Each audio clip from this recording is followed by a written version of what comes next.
Hey guys, welcome back to my channel. So today's video is going to be a little bit different. It's my birthday. It's Monday. I don't edit my videos thanks to Mariah Leonard here on YouTube. I just feel like for right now and for what I'm doing on my channel, I would rather be 100% real with all the bloopers, all the missteps, all of that stuff in between. So with that being said, this video is going to be 100% genuine, 100% honest, and 100% real. My channel is a place for me to come and do the things that I love to do, talk about the things that are important to me, that matter to me, that make a difference in my life. And today's video is going to be no different. It's just going to be a little bit heavier. And full disclaimer to all of those out there that are young and could be watching my channel, please make sure that if you can resonate with anything or you can relate to anything that I'm about to say in this video, please speak to somebody. Please go talk to somebody you trust, whether that be your friend's mom, your dad, a friend of a friend. Reach out to someone, speak to someone, open up to someone, be honest with how you're feeling. Don't be afraid and don't hold back. As scary as it is, excuse me, I promise you that the help that you'll receive and the people out there will make you feel 1,000 times better. So with that intro, that disclaimer, I hope you're all having a wonderful Monday. I'm sorry if I'm coughing. It's been rainy and terrible here. I think I'm kind of coming down with a cold of some sort. Today's video, I'm going to be talking about mental health and, more importantly, borderline personality disorder. So I've taken some notes and I just want to read what I found on the Canadian and Mental Health website about borderline personality disorder, just so I'm not misconstruing anything. And then I'll get into my backstory with mental health, what I suffer with, what I'm currently diagnosed with, misdiagnosis, and all of that fun stuff in between. Okay? So what I found is it says that borderline personality disorder, also known as BPD, is a complex and long-lasting mental health problem. People with BPD have difficulty regulating or handling their emotions or controlling their impulses. They are highly sensitive to what's going on around them and can react with intense emotions to small changes in their environment. People with BPD have been described as living with constant emotional pain, and BPD is the result of their efforts to cope with this pain. So that's a little rundown, a little synopsis of what borderline is. Now, I'm going to read a few more things that I've written down because I think they're important and I think it's helpful. They usually have other mental health issues associated with BPD, such as post-traumatic stress disorder, bipolar disorder, substance abuse disorder, eating disorder, major to moderate depression, social phobia. Now, you might have all of those. You might have some of those associated with having borderline, but usually you will have one other of those mental health or mental illnesses along with borderline. You most definitely will at least have depression. That's usually how you get to find out that you have borderline. And the symptoms are intense but short-lived bouts of anger and anxiety or depression, emptiness associated with loneliness or neediness, paranoid thoughts or dissociative states, which the brain shuts off the painful thoughts, self-image, which can change on whom the person is with, impulsive and harmful behavior, such as substance abuse, gambling, overeating, or high-risk sexual behavior. They will also have non-suicidal self-injury, cutting, burning, or overdose that can bring relief from intense emotional pain, intense and they will also feel, most of the time, not everybody feels this way, intense fear of being alone or abandonment, and volatile and strong interpersonal relationships with attitudes of others that can shift from ideation to anger, such as black and white thinking, as in all people are either good or bad, no in between. With all of that being said, and I'm sorry that I was looking down again, I was taking notes. I can tell you that I have struggled with pretty much all of those, minus the gambling. Although some people say that I've taken gambles in a lot of ways that other people wouldn't have in life. So I have borderline personality disorder. I have anxiety disorder. I have post-traumatic stress disorder, as well as I have paranoia and dissociative thoughts at times. I don't feel that way all the time. This isn't an everyday thing for me. The anxiety, the post-traumatic stress disorder, and the BPD are everyday most of the time for me. So a little backstory, just so you guys have an idea of how this came to be and kind of my story. When I was 8 or 9 years old, I started feeling very, very isolated, very alone, and very scared almost all of the time. I had intense thoughts about everyone around me dying, and I couldn't shut those feelings off. It more was towards my mom and my dad that I felt those ways. Being a little kid, you're the closest with your parents. So for me, I kept thinking that my parents were going to die and I would be left alone. Fast forward about 9 or 10, I started developing an eating disorder as well as having massive anxiety. I would get anxiety walking to school. I would get anxiety at school. I would get anxiety walking home from school. I would get anxiety in really, really large crowds. So if my parents took me to the mall, or if my parents took me to a store where there was lots of people and commotion, I would get really bad anxiety and I would cling to my mom and I would feel very overwhelmed. And I couldn't express that properly. And I never really knew how to explain that to people. My mom found out about my eating disorder, where I was restricting and chewing and spitting food. Now, I'm 31 as of today. It's my birthday. So as of today, I'm 31. Now, going back 20 years, back then chewing and spitting wasn't a thing, and they didn't really even know why I was doing that. They thought it was really gross and really weird. Now that they've shifted and they've learned so much about this eating disorder, it's a form of restricting your food to lose weight, and it's also a coping mechanism. I felt back then the best way that I described it to the first doctor that I ever spoke to is that I couldn't control how I felt. Food was a way for me to gain some type of control, because as most people know, when you're a child, you don't have a lot of control over where you go, what you do, who you see, how you do things, all of that stuff. Pretty much everything is laid out for you, and you don't get a lot of choices as a child, which means you don't have a lot of control over your life. For me, that was really hard to deal with, because a lot of my triggers came from me having to go to the grocery store with my parents and I didn't have a choice because I was too young to be left at home. Me having to go to school and I didn't have a choice because my education was important, and my parents sent me to school like they would send any other kid, or they sent my sister and my brother to school. They didn't see it as a huge ordeal for me, but in my mind it was, and it was really hard for me to regulate those emotions. Therefore, I brought in an eating disorder.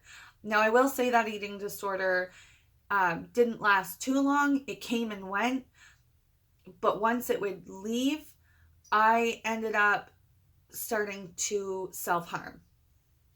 I started self-harming when I was probably about 11 years old, and I got worse, increasingly worse, up until I was about 16 years old. 16 is when I kind of stopped self-harming because I found other methods of hurting myself. Um, so my parents started getting me help when I was about 10 and 11 years old, and they took me to my family doctor. And when I started explaining everything to him, basically what they had said, again, this is going way back, a lot of years. What they had said to me was that I definitely had anxiety. Um, they could not medicate me. They said I was too young and that my brain was too underdeveloped, and that the medication that they gave to people with anxiety would be too detrimental to my health. What they wanted to give me was Ritalin. Ritalin, as most people know, is used to calm people down who have ADD or ADHD.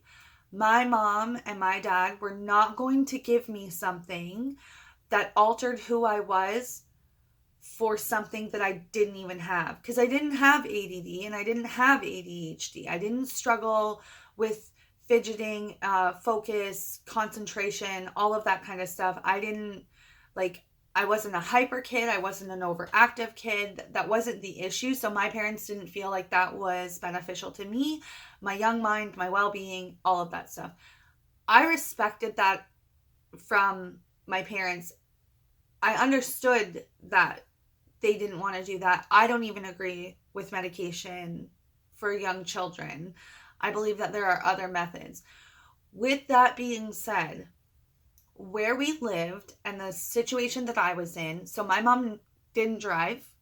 My dad worked full time, out of town a lot, and he was the only person who drove us places. My doctor was half an hour away from my hometown, and in our hometown, we didn't have the resources for children with any mental health, let alone mental health issues.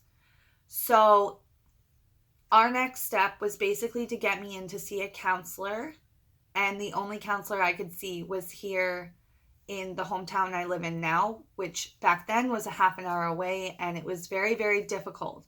So in the interim, I was still going to school unmedicated. I was still having to go out in public unmedicated. I was still being forced into these things, not because my parents didn't recognize it, but because this was my life. I was a little kid and I had things that I had to do, and I had things that I had to follow. Now, my mom was amazing. I will say that. She was a wonderful, wonderful, wonderful support. She still is to this day. My mom did not make me go above and beyond. So there were track and field days. I got to stay home. If there was a class trip, my mom let me stay home. If there was something happening at my school where it was like a school function where all the parents and stuff would come, or we would be outdoors doing something like an end of the year thing, I was able to stay home. I didn't have to go. Those things were not something that I didn't want to do. They were something that physically made me sick. Now, when I was in 7th grade, I ended up having a massive panic attack to the point where I fainted because I thought I was having a heart attack, and I fainted outside of my school. I was trying to leave the school. I only lived 5 minutes away. They ended up having to call an ambulance. I had EKGs done, and my heart rate was very, very dangerously high for someone who was 12 years old. Right then and there, I was able to see a different counselor, which was almost like a therapist or like a psychiatrist, because they knew at that point that things had progressed so far that it was extremely dangerous to my health and my well-being. Now, as of grade 7, I had slowly stopped going to school. There were more days than not that I didn't attend school. It was very hard. I was being bullied. I was struggling with a lot of internal things, and I didn't have a lot of friends. I didn't have a great support system, especially being where we lived. So things were just way too much for me. And as I read here, it's intense emotions, and we can't cope with them and we can't deal with them when you have borderline. Fast forward to high school. I started using drugs when I was very, very young, like pretty young, I would say very young, to try and handle and cope with it. I had quit everything before I went into ninth grade, which was my high school year, because I wanted a clean slate. I wanted to start fresh. And in my mind, I thought that I had this under control. And keep in mind, at this time, I am not medicated. I am seeing a psychologist about once a month. Things were very backed up. It was really hard for me to get into them. And it became very annoying because I felt like seeing someone for an hour once a month wasn't doing me any justice, and it wasn't benefiting me and my mental health in any way, shape, or form. So grade 9, I went into school. I had a boyfriend who was really good to me at the time, with everything going on with my self-harming and substance abuse and my outbursts, my anger. I was very angry. I had very high highs, very low lows. It was very upsetting. And keep in mind as well, they only said that I had anxiety up until this point, okay? I then went back to my family doctor, and that's when they diagnosed me as bipolar disorder, okay? So I was diagnosed primarily with bipolar and anxiety disorder. They then started me on 2 types of medication. I'm not going to say them because I know that one of them is, there's a huge lawsuit in the States for one of them, by like thousands of people. This medication is not good. It did mess me up a bit, and I was on that medication for over 6 years. So now when my doctor put me on these 2 types of medication, they never switched them. They had tried me out on 2 trial packets of medication prior to finding these 2 specific medications that I ended up being on for 6 years. But they didn't work, and I felt like my doctors were kind of playing a guessing game, which I've come to learn is pretty normal. I'm sorry if you guys can hear that in the background. That is pretty normal when you have mental health issues. Here is my issue. I was not thoroughly evaluated. I had only seen one psychologist, therapist, whatever you want to call him, and my family doctor. Neither were equipped with children or adolescents' mental health issues, and neither one of them gave me a full evaluation to the extent that I needed and the extent that would have further helped me and benefited not only myself but my whole family. Because you have to understand that when you have a mental health issue, it's not just you that has it. It's absolutely everyone in your life. So for me, it was my peers, my teachers, my principals, who all thought I was crazy and I was defiant and rude and eccentric and weird and different. And that wasn't the case at all. It was that I had so much going on internally and I didn't know how to handle it. I didn't know how to talk about it. I didn't know how to regulate my emotions or voice what was going on or be honest about it, for fear of lots of things: rejection, torment, people who didn't care.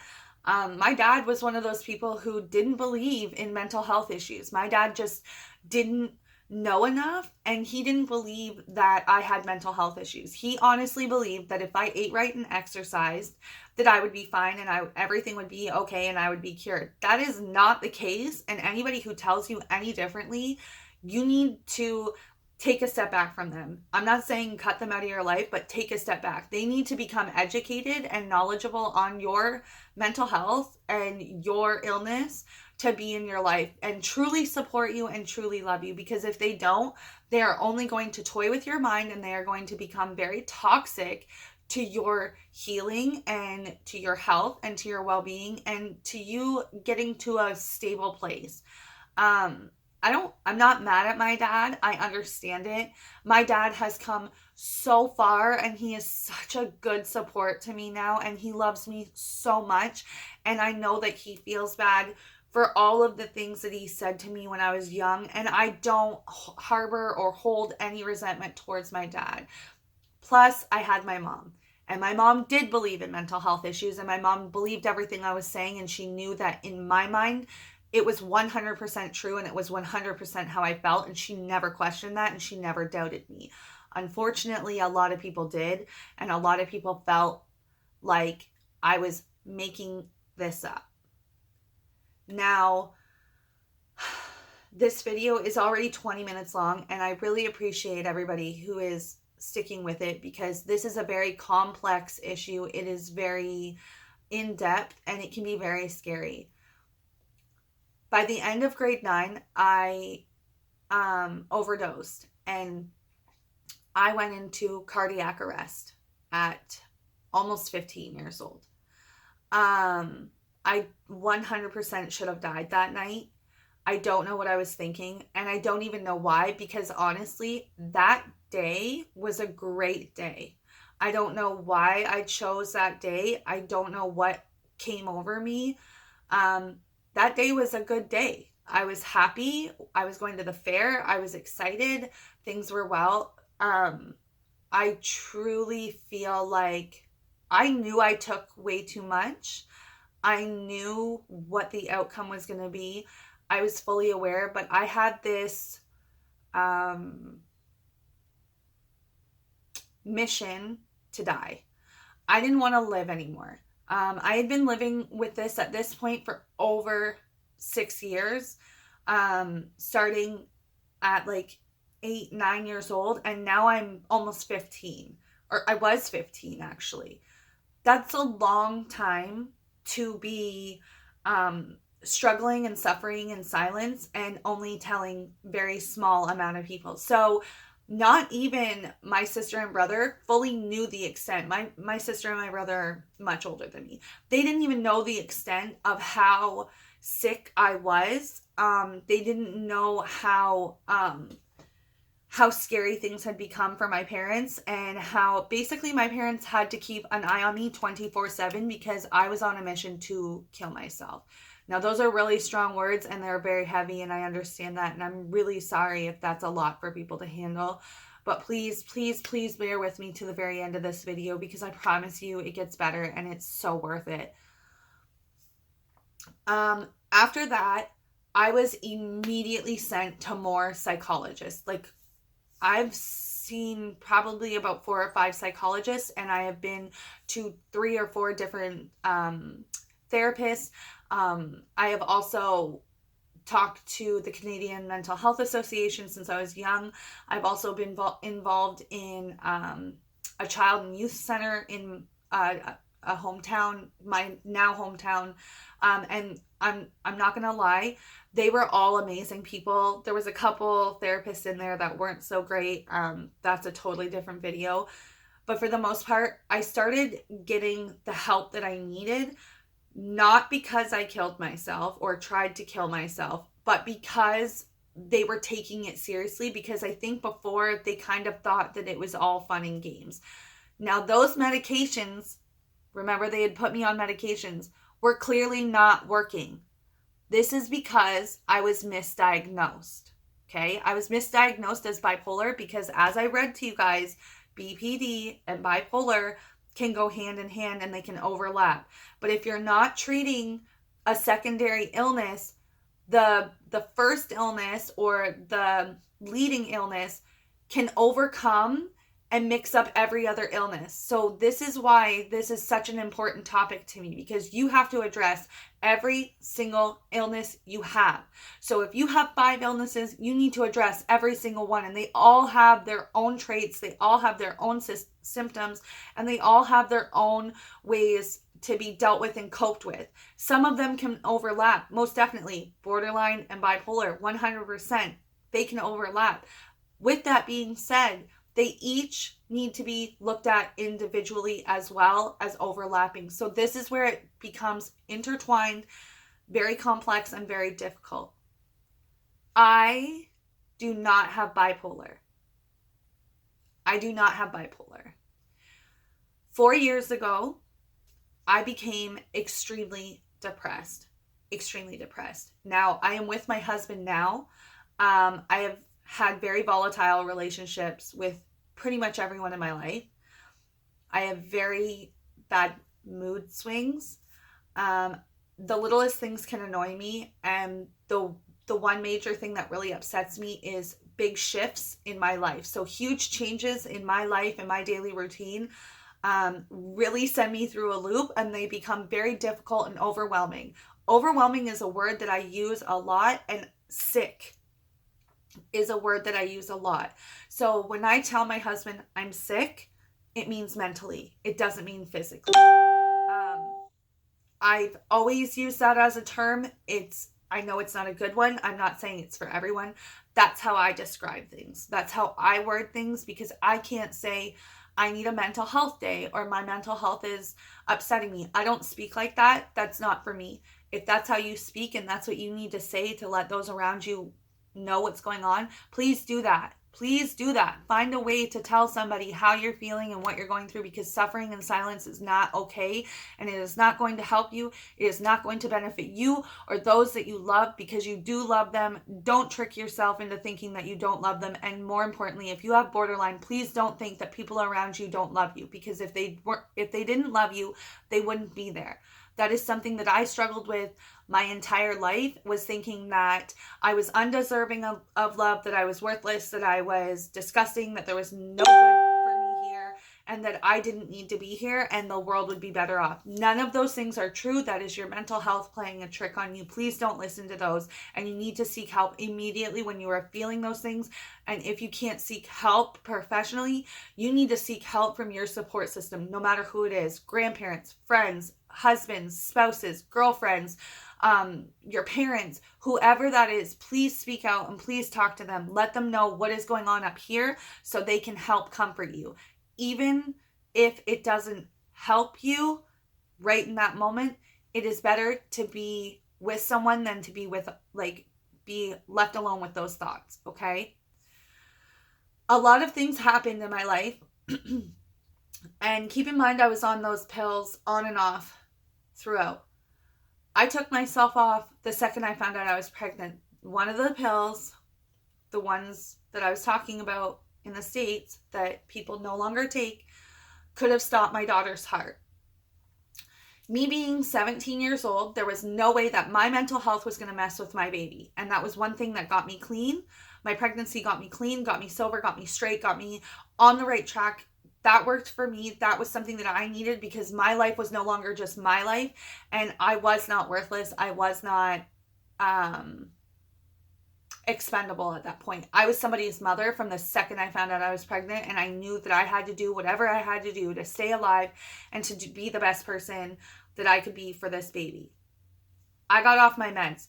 I'm not saying to do this. I am not telling you that you should get off your meds, but if you hear that it is going to hinder your baby in any way, shape, or form, find an alternative. For me, there wasn't one at the time. I'm now lucky that there was. I am no longer on any type of medication.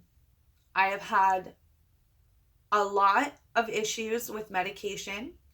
I have had a lot of bad experiences with medication and doctors.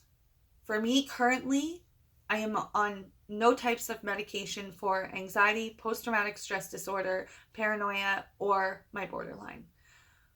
They aren't for me. I have found different ways to cope and ways that I find work the best. I am very open and honest, and I tell people around me who love me, this is my day. I'm having a sick day. I don't feel good. I'm not doing well. I need to lie down. I need to write. I need to touch my stuffies. Because yes, as a 30-year-old, I have stuffies. The texture of these stuffies help me. They're Squishmallows. They're very soft, and they're made out of memory foam. I sleep with them. I have two or three of them, and I love them very much. This one's Peony. Yes, she has a name. Those things help me. The color pink, light pink. I have pink all throughout my room. That helps me.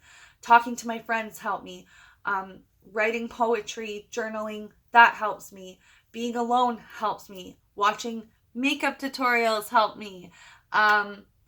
So much has helped me throughout my life, and I've just learned to adjust my life according to my mental health.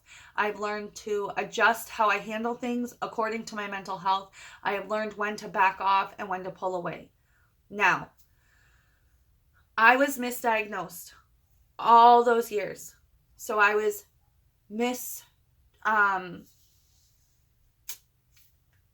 how do you say that? So the medication that they were giving me wasn't working. It didn't work. It wasn't working. It wasn't effective. It wasn't helping me.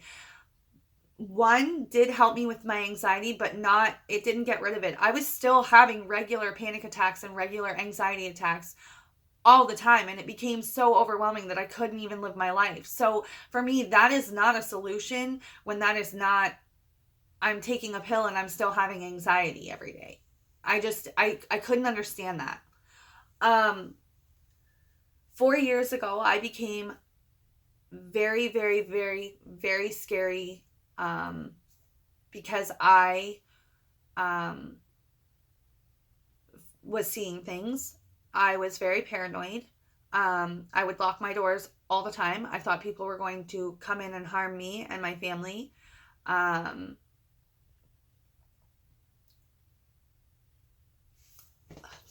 I don't want to cry. I don't want to cry. I've done so good. I don't want to cry. When I look back on 4 years ago, I was probably in the worst state that I had ever been, aside from when I was young. My husband was so scared for me, rightfully so. I was not thinking clearly. I was not thinking straight. I should not have been left alone for as long as I was. And I kept trying to reach out, and I felt like nobody around me was taking me seriously because for the most part, since having my oldest daughter, I've done fairly well. There have definitely been high risk behaviors. There have been definitely highs and lows of depression. This, though, was by far the absolute worst. My mom, my dad, my friends, my husband, if you were around me during that time, I couldn't hide it even if I wanted to. I couldn't put a mask on it. I couldn't pretend even if I wanted to. There was no way that I was going to be able to cover that up. I was not well, and it was very apparent. I was having regular outbursts. I was bawling all the time, like crying all the time. I was hyperventilating. I was isolating myself. I was disassociating. I was covering up things. I also have insomnia now, thanks to all of this. I was having insomnia problems, which was only aiding in all of these other issues because when you're not sleeping and eating properly, which brings me back to the last point, yes, exercise and eating right are very, very, very important to all of